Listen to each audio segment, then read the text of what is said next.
Bakit kailangan natin magsimba? Lalo na yung linggo, every Sunday. Simple lang po, kasi ito po ay utos ng Diyos.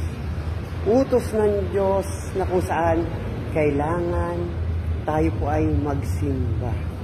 No? Tandaan po natin, kapag tayo po ay nagsisimba, dito po natin binubusog yung ating kaluluwa sa pamamagitan ng pag-receive ng katawan ni Kristo at sa pamamagitan ng pakikinig natin sa salita ng Diyos. Amen? Kaya po, sundin po natin ang kalooban ng Diyos na kung saan ang kalooban ng Diyos dapat tayo ay makapagsimba every Sunday. Sinasabi nga, 6 na beses ka lang magtatrabaho at ang isang araw ay ibibigay natin sa Diyos. And nasa tatlong utos po yan, no? Ipangilin mo yung araw ng Sabat. Amen? Amen. Kaya mga kapatid, napaka-importante na dapat tayo ay hindi lumiliban sa pagsisimba. Dapat tayo ay nagsisimba tuwing linggo. Napaka-importante po yan sa buhay po natin.